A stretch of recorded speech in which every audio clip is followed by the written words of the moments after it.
Inanimate Insanity Invitational Episode 2 is out, and it's time to talk about it. I'm pretty much going to be using these discussion videos for topics that I do want to talk about, but I don't have a whole lot to talk about, so I kind of just improv stuff. So it's essentially just me saying a bunch of crap and rolling with it. And this episode was a lot better than I thought it would be. The head writer for this episode was Taylor Grodin. I'm sorry if I messed up the name somehow. And head writer isn't really a role he gets very often. Usually he's like an animator or like, an audio director or something like that. I don't know. And he did a really good job. I thoroughly enjoyed this episode. It was very similar to the first episode. Fun, jokey, lighthearted, not a lot of like intense, emotional moments and thought-provoking fallacies or something like that.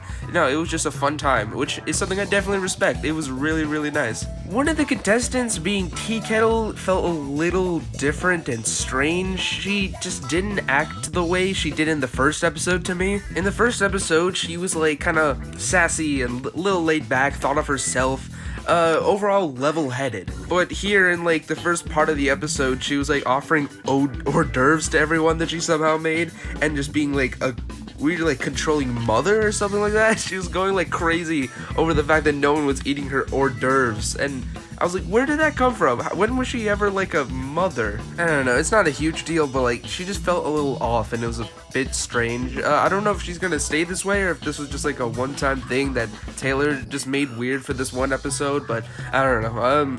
I maybe like that like weird controlling mother personality could be alright, but I personally prefer how she was in the first episode. I don't know, this new like craziness I'm not a huge fan of. It's just not for me. But she was the only character that seemed different. All the other characters are just as good as ever. They're all fun, entertaining, just their fun selves, and there's so much fun to watch interact, and it's a good time. There was a fun little conflict between Fan and Filing Cabinet. I thought it was actually pretty interesting. I really enjoyed it. It wasn't like a crazy, like in-depth, weird conflict that really makes you think. No, it was pretty simple, but it was good for what it was. It was a nice little, just a little interesting dynamic that they had, and unfortunately, it was fun, but it unfortunately led to Fan's elimination, which really upset me. Fan is like one of my favorites out of this entire cast. I don't know which one is my favorite, but Fan has gotta be at least top 5, and it was a real upset to see Fan leave. But back to the conflict that they had.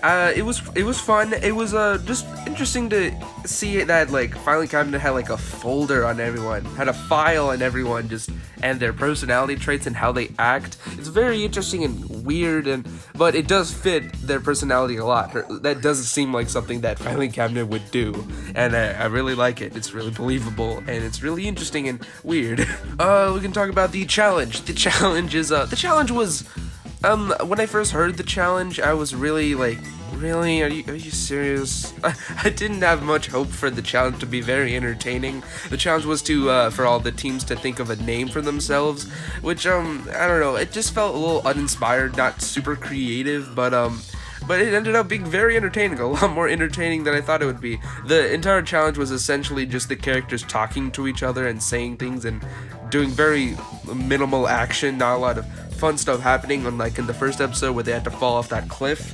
But they still managed to make this scene like pretty entertaining. All the characters, like, again, fun, everyone talking to each other, fun, lots of fun.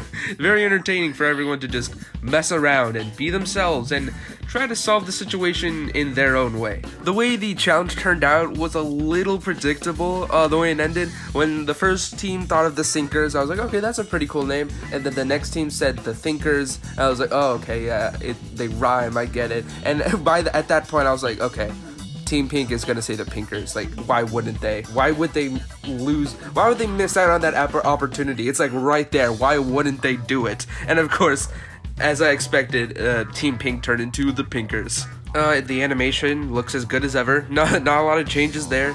I guess at some points there's more, I don't know, I feel like there's a little more emotion in the characters' faces. I don't know if that's just me trying to think of something different, but like, I don't know.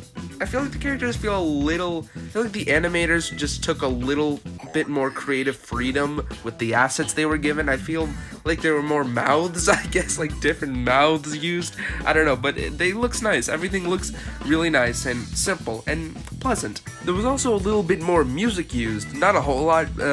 just a little bit, and it really does work with the atmosphere that we used. There was there was music used when Filing Cabinet was really just tearing into Fan, just like roasting Fan, and the music that was used there, that was some good stuff. It really worked with the scene very well, and I was like, oh god.